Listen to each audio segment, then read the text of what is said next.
अस्सलाम वालेकुम रहमतुल्लाहि बरकातहू। अमालिका प्रदेश में एक राजा राज करता था जिसका नाम था बद्देल मी बाअब। वह अमेरिका के सभी राजाओं को फिरौन कहा जाता था। जब इस फिरौन के हाथ में मिस्र का राज आया तो यह दौलत के नशे में पागल हो उठा और वह कहकर कि खुदा कोई चीज़ नहीं है, मैं ही सब कुछ हूँ, रियाया से अपने को सिजदा करने के लिए कहने लगा। कुतुबियों ने तो खुशी खुशी फिरौन के सामने मस्तक नमा दिए, लेकिन बनी इसराइलों ने मस्तक नमाने से इनकार कर दिया। अब फिरौन बनी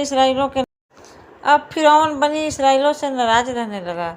वह किसी बनी इसराइल से मैला उठवाता, किसी से पत्थर तुड़वाता, सारांश यह कि सबसे उनसे ऐसे घृणित और कठोर काम लेता जिन्हें वे कर न पाते। एक रात अचानक फिरौन को सपना दिखा कि एक आग शाम देश की ओर से आई है और उसने उनके और दूसरे कुतुबियों के घरों को एकदम जला दिया है। सुबह होने पर उन्होंने ज्योतिषियों से अपने इस सपने का फल पूछा। उन्होंने बतलाया कि आज रात को बनी इसराइल खानदान में एक ऐसा गर्भ रहेगा जो पैदा होकर तेरी जान लेने को वाला बनेगा। यह सुनकर तो फिरौन के पाँव से मिट्टी खिसकने लगी। उसने हुक्म दे दिया कि बनी इसराइल में से आज रात के लिए मर्द तो अमुक पैदा में उन्होंने जाए और उनके स्त्रियों घरों से बाहर न जा सके। ऐसा ही हुआ। शहर भर के सब बनी इसराइल मर्द में मैदान के इकट्ठे कर लिए गए और स्त्रियों को घर में छोड़ दिया गया। लेकिन फिरौन का अंगरक्षक जिसका नाम था इमरान, वह भी बनी इसराइल ही था। उसके अलग करने का किसी को ध्यान न आया। वह रात को अपनी स्त्री के साथ रहा और उसी रात हजरत मूसा ने इमरान की स्त्री के गर्भ में प्रवेश किया। दूसरे दिन फिर ज्योतिषियों को किसी को ध्यान तक न आया। वह रात को अपनी स्त्री के साथ रहा। उसी रात हजरत मूसा ने इमरान की स्त्री के गर्भ में प्रवेश किया। दूसरे दिन फिर ज्योतिषियों को बुलाया गया तो उन्होंने आसमान पर पैगंबर के गर्भ प्रवेश का तारा देखा। कहते हैं कि जिस दिन पैगंबर गर्भ में प्रविष्ट होता है उसी रात में उसका सितारा चमक उठता है। सितारा देखकर ज्योतिषियों ने फिरौन से कहा, तू इंतजाम ठीक नहीं कर सका, तेरी जान लेने वाला गर्भ में प्रवेश पा चुका है। इस पर फिरौन ने कहा, आज से बनी इसराइल में जो भी लड़का पैदा हो फौरन जान से मार डाला जाए। हुक्म की देरी थी कि हजारों बेगुनाह बच्चों के खून से हाथ रंगे जाने लगे। लेकिन जब वह हजरत मूसा पैदा हुए तो खुदा की कुदरत से सब पहरे वाले अंधे हो गए और उनकी माँ को इतना मौका मिल गया कि वह अपने प्यारे बच्चे को संदूक में रखकर पास ही बहने वाली नील नदी में इस आशा से बहा दी कि शायद यह बहता हुआ कहीं दूर जा निकले और कोई खुदा का बंदा इसका पालन पोषण कर ले। मगर होता वही है जो खुदा की मर्जी होती है। उस नदी में से एक छोटी नहर काटकर फिरौन के घर में लाई गई थी। मूसा उसी में से बहते हुए उसके घर में पहुंच गए। फिरौन के घर में एक कुष्ठी लड़की के अतिरिक्त कोई संतान न थी। जब उसकी पत्नी आयशा ने देखा कि एक सुंदर लड़का तैरकर उसके महल में आ गया है तो बेहद खुश हुई और उसने बच्चे के पालन पोषण का उचित प्रबंध कर दिया। बच्चे का दूध पिलाने के लिए दाई भी रखी गई, लेकिन हजरत मूसा ने किसी भी दाई का दूध नहीं पिया जब उसकी माँ ही दाई बनाकर रखा गया था। जब उन्होंने पीना आरंभ किया, खुदा की मेहरबानी से हजरत मूसा अपने दुश्मन के घर में रहते हुए भी अपनी असली माता की गोद में पलने लगे और फिरौन के फरिश्तों तक को भी खबर न हो सकी कि उसका दुश्मन उसके घर में ही निवास कर रहा है। लेकिन कुछ समय बीत जाने पर हजरत मूसा को कुछ थूक उस कुष्ठी लड़की के शरीर से लग गया। थूक का लगना था कि लड़की भली चंगी हो गई। लड़की के ठीक होने का समाचार बादशाह ने सुना तो उसे बहुत ही आश्चर्य हुआ, क्योंकि हकीम लोग उनके रोग का इलाज बतला चुके थे। बादशाह ने हजरत मूसा को बुलाया और गोद में लेकर उन्हें गौर से देखने लगा। हजरत ने फिरौन की दाढ़ी से कुछ बाल नोच लिए।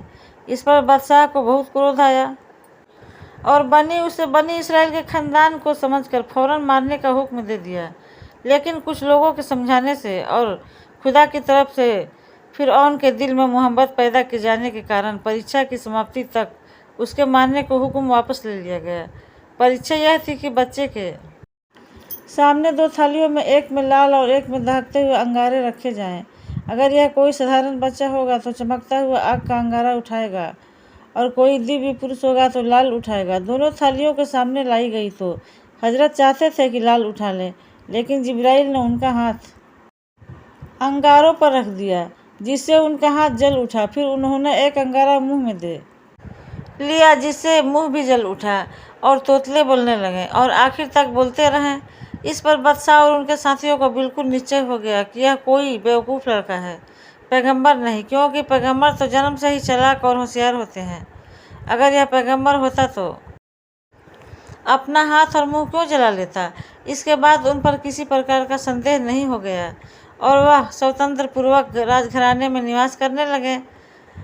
अब सब लोग उन्हें फिरौन का लड़का कहकर ही पुकारते। हजरत मूसा की व्यवस्था लगभग 20 बरस हुई तो उन्होंने इसराइल के उद्धार के लिए कमर कस ली और छुप छुप कर लोगों को समझाने बुझाने लगे। उनको पर्यटन का बेहद शौक था। एक दिन वह जंगल की ओर जा रहे थे तो देखते क्या है कि एक कुतबी किसी बनी इसराइल के सिर पर लकड़ियाँ का भारी गट्ठर रखे हुए चला आ रहा है। बोझ से तंग आकर बेचारे बनी इसराइल ने गट्ठर जमीन पर पटक दिया और इस पर कुतबी मारे क्रोध के लाल हो गया और बनी इसराइल को मारने को तैयार हुआ। तभी बनी इसराइल ने हजरत मूसा को उधर से आता देख दुहाई मचाना शुरू कर दिया। हजरत मूसा झपटकर वहां पहुंचे और कुतबी के जोर से ऐसा गुस्सा मारा कि उसने वहीं तड़प तड़प कर प्राण दे दिए। फिरौन को इस घटना को पता चला तो उसने हजरत मूसा की आखिरी का हुक्म दिया। हजरत ने अपने दोस्तों से सलाह की कि अब क्या करना चाहिए। दोस्तों ने राय दी कि अब भला इसी में है कि तुम रफू चक्कर हो जाओ, नहीं तो जान पर आ बनेगी। दोस्तों की सलाह मानकर हजरत मूसा जंगल की ओर निकल गए। जंगल में यह देखते क्या है कि दो लड़कियां कुछ बकरियों के घिरे हुए एक कुएं के निकट खड़ी है। जब उन्होंने उनका परिचय पूछा तो उन्होंने बतलाया कि हम अब पैगंबर की लड़कियां हैं। हमारा पिता अंधा और दुर्लभ है, इसीलिए हमें ही बकरियां चरानी पड़ती है। आज हम दूसरे बकरी चराने वालों के साथ यहाँ तक आई थी तो उन्होंने अपनी बकरियों को पानी पिलाकर फिर कुएं के ऊपर ढक दिया, जिससे हम अपनी बकरियों को पानी ना पिला सकें। यह सुनकर हजरत मूसा को बड़ा रहम आया। उन्होंने कुएं से 40 डोल पानी खींचकर उनकी सब बकरियों को पिला दिया। लड़कियां अपने घर गई तो उन्होंने हजरत मूसा की सहायता का सब हाल कह सुनाया। इस पर सोअब ने कहा कि तुम उसे ढूंढकर मेरे पास ले आओ। वे लड़कियां फिर उस कुएं की ओर गई और हजरत मूसा को अपने घर ले आई। हजरत सोअब ने हजरत मूसा की कहानी सुनकर कहा कि तुम यहाँ पर ही रहो। जब तुम 8 साल मेहर की बकरियां चरा चुके होगे तो तुम्हारा विवाह इनमें से एक लड़की के साथ कर दिया जाएगा। कहते हैं कि हजरत मूसा ने अपने ससुर साहब को खुश करने के लिए 8 साल के बजाय पूरे 10 साल बकरियां चराई। तब हजरत सोअब ने अपनी लड़की सफूरा के साथ इनका विवाह कर दिया और एक लाठी और बहुत सी भेड़ बकरियां देकर इनको विदा कर दिया। हजरत मूसा मंजिल पर मंजिल तय करते हुए दूर पर्वत के पास पहुँचे तो घटा मेह और तूफान उमड़ आए, जिससे बहुत अधिक सर्दी हो गई। सर्दी दूर करने के लिए उन्हें आग की आवश्यकता हुई तो उन्होंने इसकी खोज में चारों ओर घूमना शुरू कर दिया। थोड़ी देर में यह देखते ही कि पहाड़ के ऊपर बड़ी तेज आग चमक रही है। यह कुछ घास फूस लेकर उसे सुलगाने के लिए दौड़े और जहाँ आग जल रही थी वहाँ पर जाकर घास फूस रख दिया, लेकिन वह आग ब्रिज पर चढ़ गई। उन्होंने भी ब्रिज पर चढ़ना चाहा, लेकिन आग दूसरे ब्रिज पर चढ़ गई। यह विचित्र घटना देखकर इनके मन में अनेक तरह के विचार उठने लगे। तभी किसी ने चिल्लाकर पुकारा। इसके उत्तर में उन्हें सुनाई दिया, हे मूसा, निश्चय ही मैं अल्लाह हूँ, तेरा और सारे जहाँ का मालिक हूँ। अब तू अपने जूते उतार दे, क्योंकि इस समय तू पवित्र स्थान पर आ खड़ा हुआ है।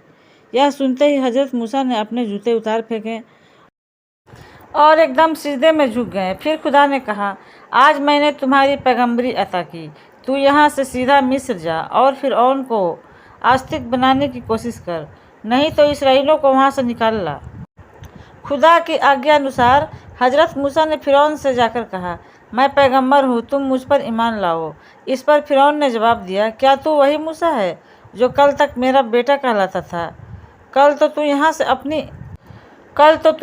से अपनी जान लेकर भागा था और आज पैगंबर बनकर आ गया। कहते हैं कि इस पर हजरत मूसा ने अपनी लाठी पटकी।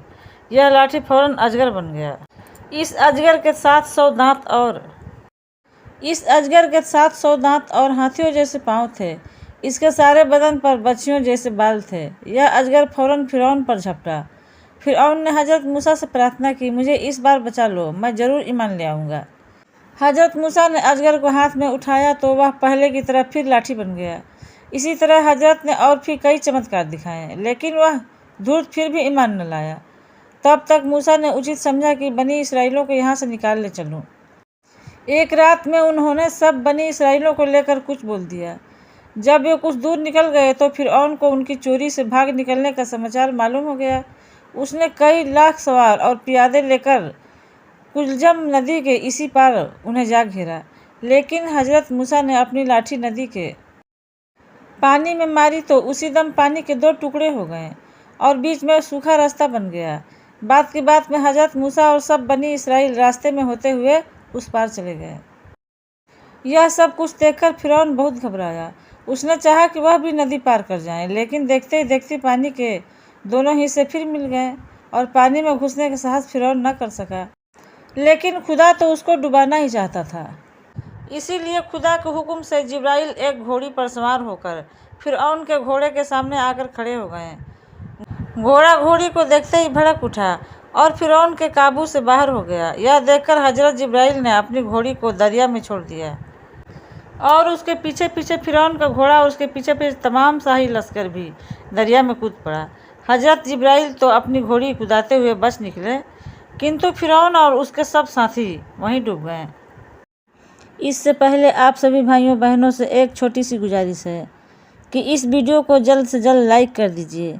आपकी एक लाइक से हमारी हौसला अफजाई होती है और आपने चैनल को अभी तक सब्सक्राइब नहीं किया है तो सब्सक्राइब कर दीजिए, क्योंकि हर रोज़ आपके लिए, आप ही की ज़रूरत के लिए वीडियो लाते हैं। खुदा हाफिज़।